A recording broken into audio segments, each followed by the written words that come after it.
This is the continuation of previous chapter. Do read them first to understand the story better. Kindly read as you hear for better experience. I don't want to hear anything. Can you please leave me alone? I shouted angrily and burst the bottle of antiseptic on the floor into pieces. I saw her breaking in tears and running away. Today was a really bad day.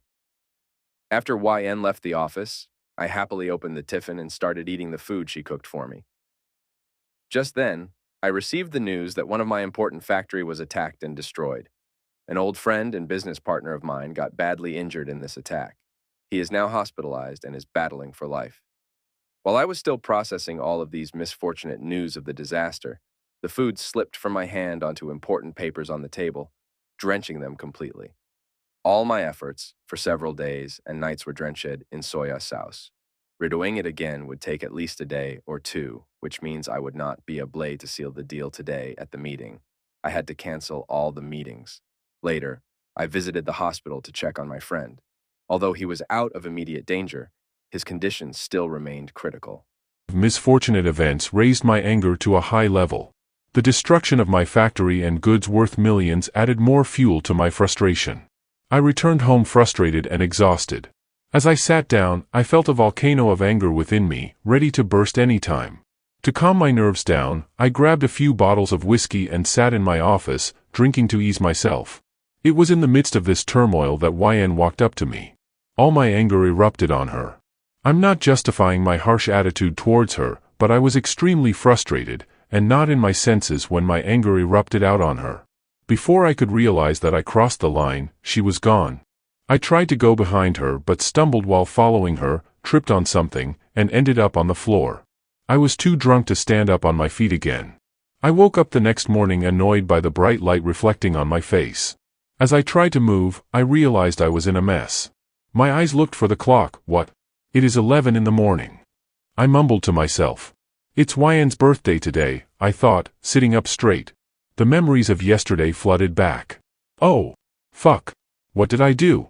I should check on her, I thought, getting up. I walked towards our room. I pushed the door open to find it empty. YN? I called, but there was no response. I checked the bathroom, balcony, guest room, kitchen, and dining area. She was nowhere. I slid my hand in the pocket and looked for my phone. I dialed her number, but she didn't answer. Again and again, I tried calling but she did not pick up my calls. YN, I know I behaved like an absolute asshole yesterday and I am sorry for it, I really am, but if you're reading this, please call me back. I am really worried, I texted her. I then called Rang. Do you know where YN is? I asked. Boss, I dropped Miss YN home yesterday. I have no idea where she is now, he replied. YN is not at home. Track down her phone and locate her, immediately, I ordered. Okay, boss, he said. Where could she possibly go? I wondered. She must be upset about how I treated her last night. She must be really hurt, that's why she's not even picking up my calls. What did I do? I just hope she's fine, I thought, running my fingers through my hair in worry. Just then, my phone rang. It was Rang. Did you find her location? I asked impatiently. Not yet. It will take a little time. I request you to wait. But I want to tell you something, boss, Rang said. Not right now, Rang. YN is missing. I don't want to know about anything but YN, I said. Boss, it's about Miss YN, Rang continued. What is it? I asked with my worry rising. Boss, yesterday Miss YN went to meet Miss Riss at Mr. Kim's cafe near the college. Everything was fine. Joey and I were waiting outside the cafe for her. But when she did not come out even after a long time, we walked into the cafe to check on her. But when we walked in the cafe, it was all empty. So, I asked one of the waiters there. He told me that since Miss YN was not feeling well, he dropped her to the room upstairs. We rushed upstairs into the room only to find Miss YN in a very critical condition. She was crying and could not even move her body. It seemed like she was drugged. Miss Riss was there too. She said that she was taking care of Miss YN, but I doubt that because there were cameras set up in that room. As if they wanted to film Miss YN. Rang said with hesitation. Joey and I rushed Miss YN to the hospital. The doctor gave an antidote for the drug, and after a few hours, Miss YN could move herself. Miss YN didn't want to stay at the hospital, so we brought her home. but doctors advised precautions for the next 24 hours, keep her warm and avoid cold drinks, ice creams, and cold showers. The doctor said she might also have tremendous mood swings due to the antidote. So I just wanted to let you know all this, Rang further explained. My anger surged upon learning that Ris tried to harm YN. Try to locate YN quickly, I said, disconnecting the call. I then grabbed my car keys and headed to the parking area. Anger was boiling within me. I drove the car to Uncle Kim's place. I was stopped at the gate. I want to meet Uncle Kim, I said, rolling down my car's window. As the guards saw it was me, they allowed me to come in. I parked my car and walked into the house. My anger had reached its limit. I picked up a vase from on the table and threw it on the floor. It shattered in pieces, creating a loud thud sound. Hearing the sound, everyone, security guards, Uncle Kim and Ris came out to see what happened. As I saw Ris, I took out my gun and walked towards her. Don't you ever dare play your dirty tricks on YN again, I shouted angrily. I saw her flinch at my loud voice. Jungkook, what are you doing? Put the gun down. Uncle Kim said angrily. Uncle, you have no idea what your daughter tried to do with YN. I said with my gun still pointed at her. Your fucking sick daughter drugged my wife. She even tried to make an inappropriate video of her. I shouted angrily. What is Jungkook saying, Ris? Did you try to harm YN? Uncle Kim asked. Ris did not respond. Tears welled in her eyes. So you have done this. What were you trying to do, Ris? What has YN done to you? Why did you try to harm her? Uncle Kim asked angrily. What has she done? She took Jungkook away from me. He was supposed to be mine. I want him back. I knew Jungkook would never leave YN, so I thought of making a video of her sleeping with some other man. I thought Jungkook would start hating her and I would have my way. I love him, Dad. I love him so much. I want him. I love him more than that bitch. Ris said, bursting into tears. I am never going to leave YN, no matter what. Keep it straight in your head. I have loved only YN, and I will love only her. I would have never believed it if you told me that YN has cheated on me. I know her and I trust her. You have no chance with me. This is the final warning to you. If you ever try to harm her again, I will not hesitate to empty all these bullets into your dirty head. I said, pulling my gun down. As I tried to walk away, Ris caught my hand. Jungkook, please. She tried to stop me. You are wasting your time on me. I will never love you back. I said, then walked back to my car. Suddenly there was a loud thunder. The sky turned all dark. It began to pour. I immediately walked into my car.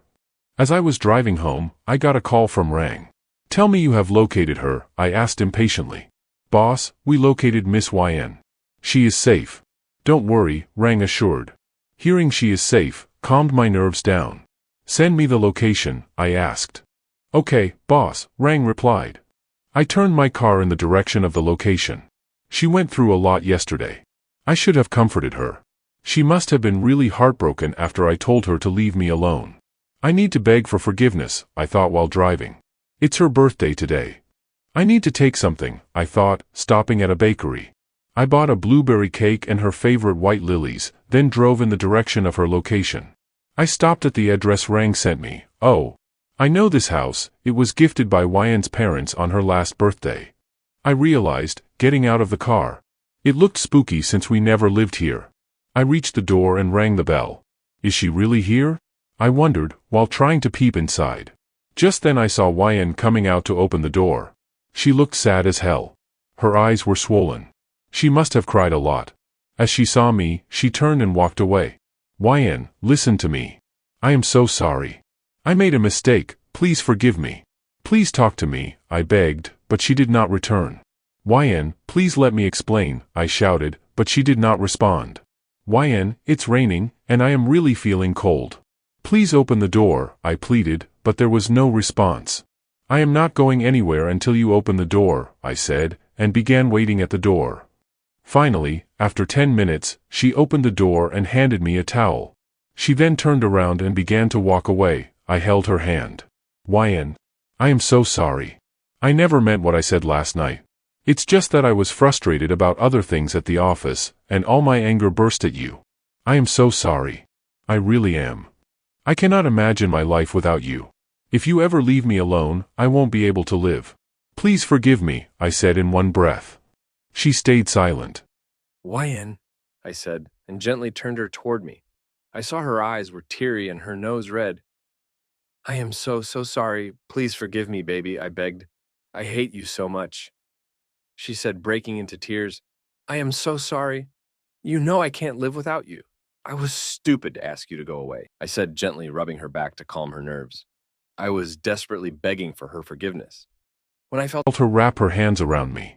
Wait, no, you can't be close to me, I said, pushing her away. She looked at me with confusion.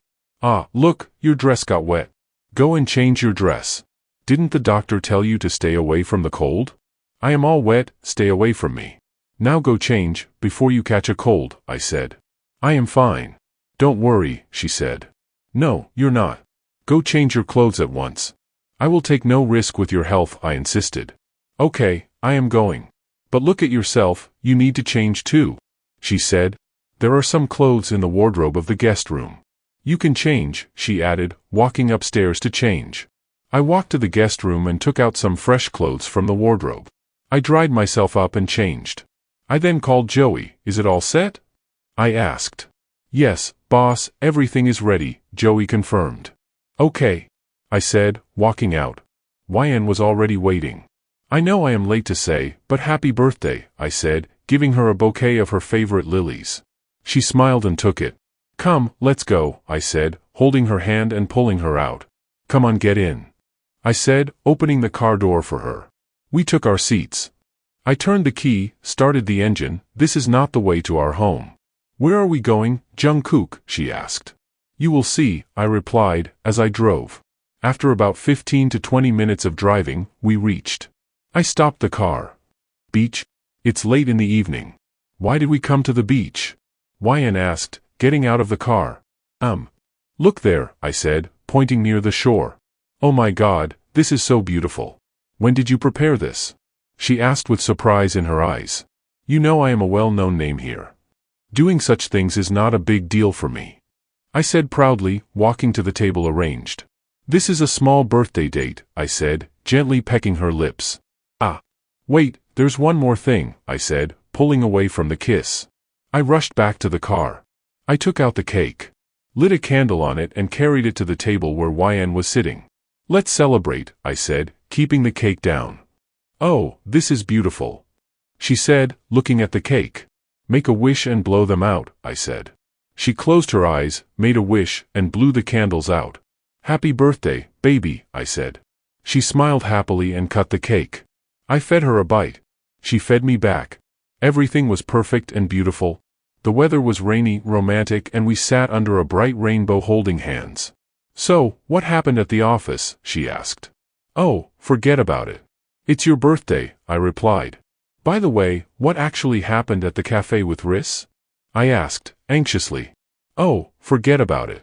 It's my birthday, she replied. We laughed. Yen. I know it's your birthday, but can I ask for a wish? I asked.